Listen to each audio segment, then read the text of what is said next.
我是怎么从这一个一个坑里爬出来的？怎么长出脑子的？活成自己的大女好主。那下一个提案是谁呢？黄怡姐，来，呀，来了。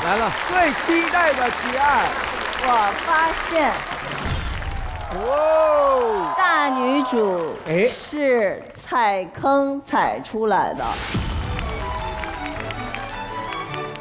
今天要跟大家聊聊我自己的私事儿啊，真的，我需要点勇气。大家尖叫声！这样呢，易姐也一路经历了很多，然后很多人都说易姐你勇敢了，为什么？很多不堪的事情你敢面对了。但是我告诉你，我年轻的时候完全不是这样的。我20岁的时候就是一个恋爱脑。真的，当时我很夸张，你知道吗？我经纪人打电话给我会消失。就是因为恋爱，脑子一扔就去恋爱。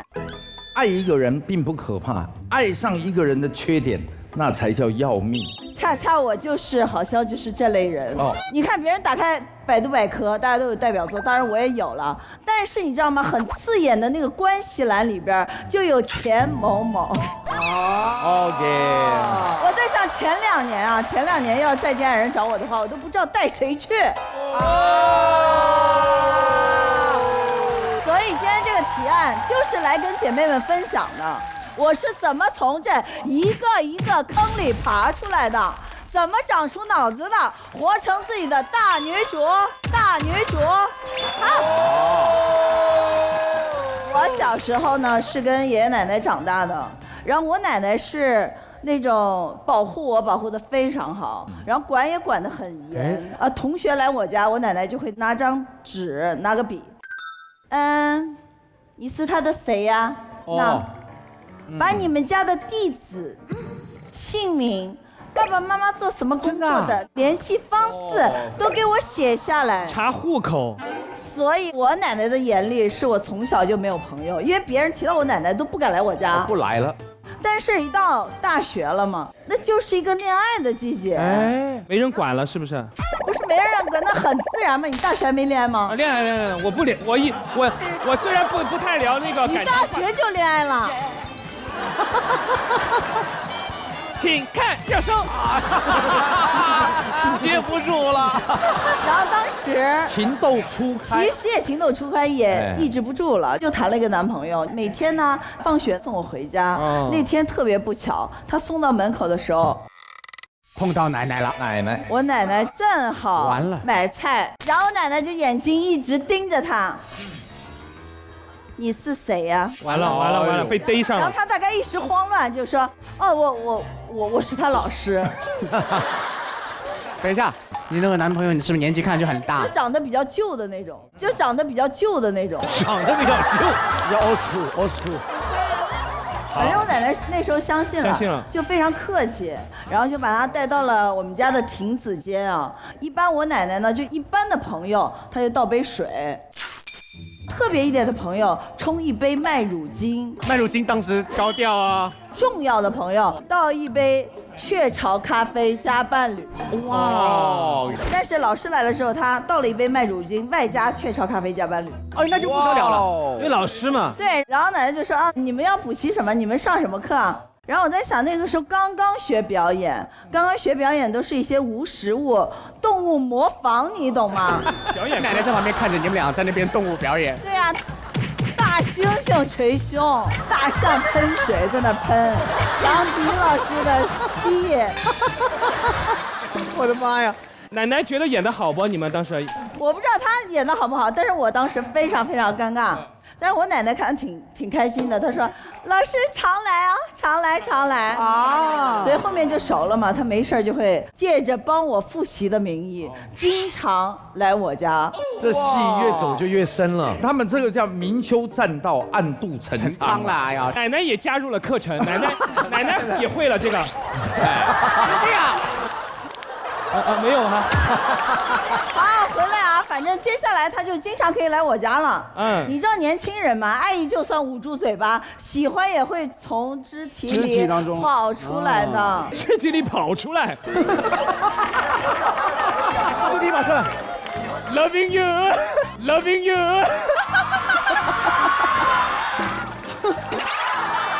就是喜欢也可以从肢体动作里看出来，更何况我们当时还是热恋的这种男女朋友啊。是。那个时候两个人聊着聊着，很自然，小手牵上了，明白？牵着了，明白了。我们一拉，小手一拉的时候，你会怎么样？四目相交。四目相交了。哎。这个时候，奶奶端了一盘水果进来了。哎呀！好，等一下，我们俩当时是要什么个环节？手还握着。好，要细节，要这样子，还是说是这样？这种，那不一样。支持前后。应该是还是这样子。都可以解释的。这样可以说是掰腕子，但恰巧是两个人挨得很近，手拉着手。完了，好了，怎么办？然后马上下蹲，手提起来，这样走，真的来得及。哎，奶奶，双星报喜。我奶奶非常生气，就揪着她的领子说：“我早就怀疑你了，臭流氓！”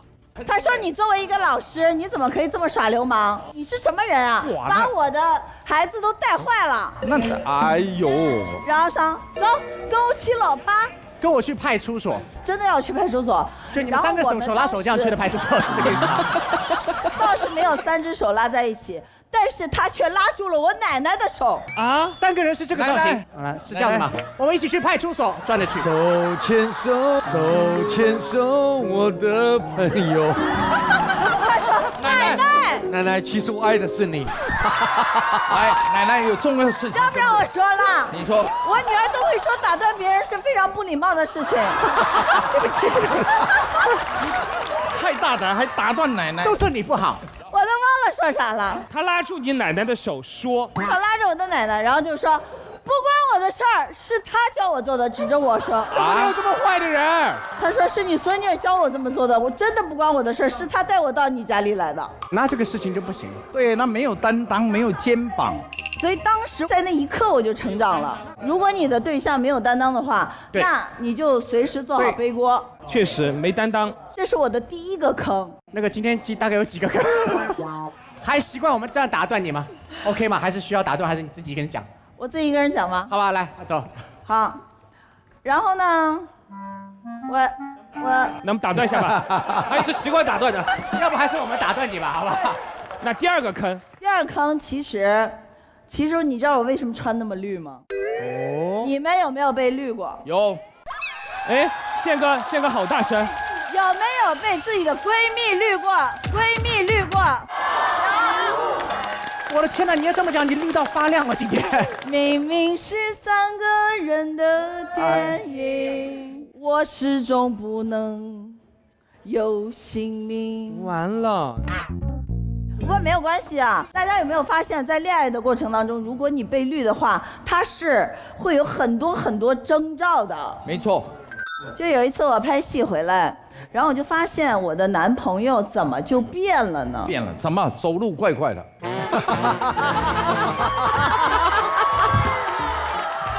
走路怪怪的，怎么了吗？他就鬼祟祟而已啊，就行动鬼祟了。不是，反正我就觉得他变了，我就发现他特别在意自己的形象，老是照镜子，老是弄自己那头发，就是前面那几根头发，他老在那儿捋，你知道吗？哦。第二个征兆是平常爱吃宵夜的人，他居然去健身房撸铁了。哦。然后平常是一个宅男，特别不爱出门，就在那段时间，他老跟你说啊，你要不要喝奶茶？我帮你去买个奶茶。出门买。哎，有时候你就会觉得这个奶茶为什么大半夜了，怎么能买1个多小时都不回家？而且老是找理由跑出去开会。最可怕的是，他把自己的那个电话调成了静音模式。我喝奶茶的时候不希望被人打扰。我也问他，我说你为什么要调成静音模式？他说因为我会比较多，怕吵到你。哦。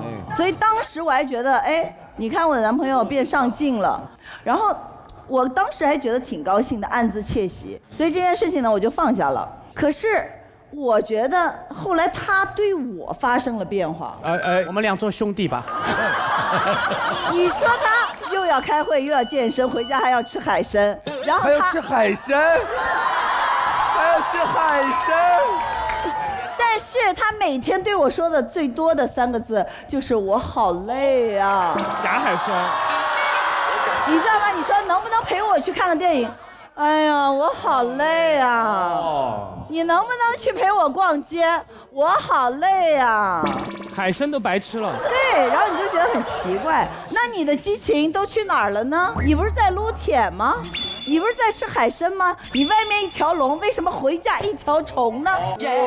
哇！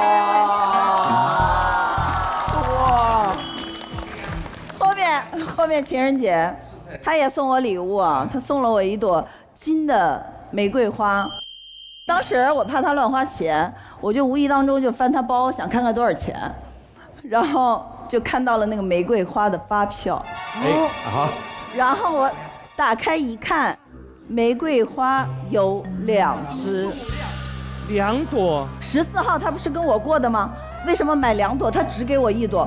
后来我就想，13号他说他在公司加班，哦，原来别人的情人节是14号，他的情人节是13号加14号，他有2个情人。情人节。哦，这男人真是负责任，2个都有过。没，怎么对？太花心了这样。对，那后来我就开始查了呀。看他的通话记录，看他的那些打电话的时间，然后我就发现，原来他不是累了，也不是工作辛苦了，而是每天都在跟我闺蜜聊天呢。原来他跑的不是别人，是我的闺蜜。闺蜜让他累了。反正我觉得我们是成年人嘛，也要接受这些事情。当下我是没吵没闹的。又过了一段时间，我就在等他的生日。他生日那天，他跟我们的共同朋友订了一个 KTV 唱歌，好多朋友都去了。我就把他送我的所有的礼物都打包在一个盒子里了。我就把那个盒子包装得非常非常漂亮。哦，我找了一个1.8米的大长腿的美女，拿着礼物进去给他惊喜。就在他吹蛋糕的那一刻，走到面前送上那个大礼盒。一打开的那一眼，你在里面。当然，生日快乐，丽丽，我原谅你啦，我回来了，没事，洗洗还是新的，神经病啊！把回忆洗一洗还是。那我们就拉起小手吧， Yeah 一起做表演哦，加油！反正开箱的那一刻他就傻眼了，因为是那么多年我送给他的礼物，然后我让那个大美女这么多年她写给我的情书一个字一个字的念给他听。我爱你，你曾经说你爱我，结果有病啊！怎么说山东话了呢？一个山东人高嘛。有道理，有道理。对，我读出来，通通的还给他。我们的这场游戏 game over 了，我就跟你 say 拜拜了。这是爽文呢，这个是。但你们以为这个故事就结束了吗？哦，妹妹们，我告诉你们啊，得不到永远是最好的。哦。又过了一段时间，哎，又给你发消息了。哎，怎么了？他给你来消息，照顾好自己，别不吃饭，别天天减肥。今天路过红宝石，买了你最爱吃的栗子蛋糕，放在你门口了。哎呦，又来了。我就将计就计了，我就给他发了。其实我也不怪你，你就是犯了男人都会犯的错误。那天晚上我只是太冲动了，小题大做了。毕竟我们曾经怎么。他看了我的信息，马上就回了：傻瓜，我从来没有想过要放手。然后我转手就把他发给我的迪蜜了。然后我就说，首先女人不为难女人，但你自己留个心眼吧。你要你留着，送你了。哇，爽！经历这些事情，我又成长了。我悟出一个道理：作为大女主，你就得大方。哇，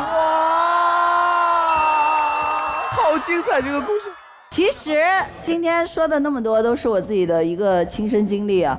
我为什么要讲这些呢？是因为我觉得人生真的没有那么容易完蛋。你可以看看我，光是感情的坑就踩了这么多，现在不是还好好的吗？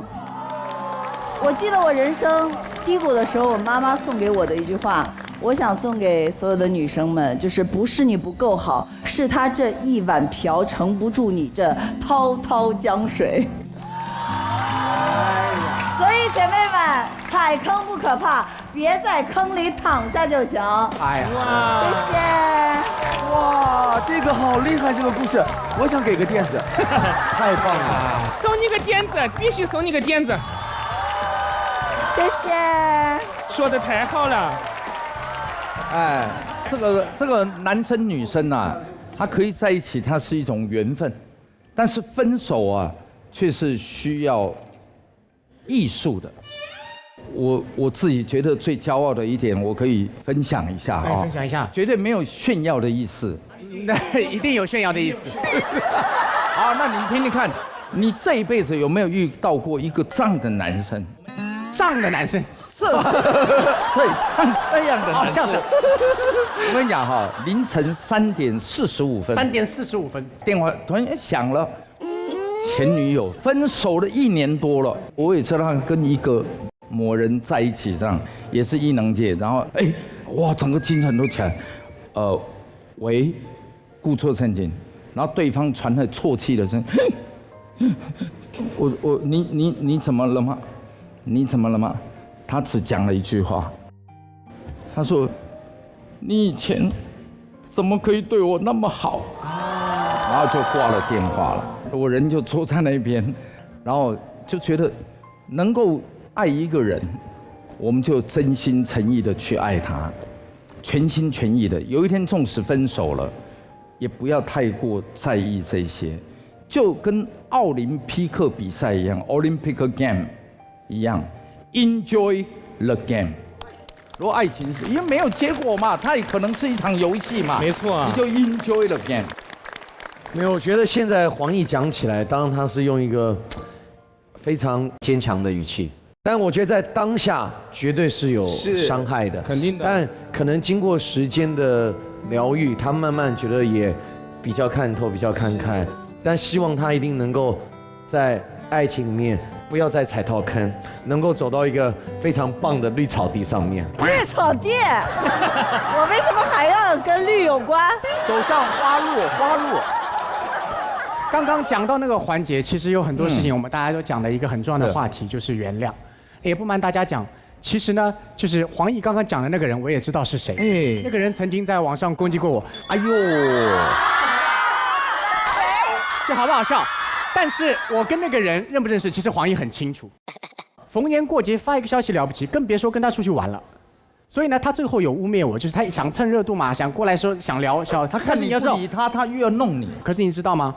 男人到最后的原谅、气度和性别是无关的。你看他最后他自己坐牢了，我一句坏话没出来讲过。OK， 所以我觉得要原谅。对所有的事物，其实到最后就是一个气度的问题。体面。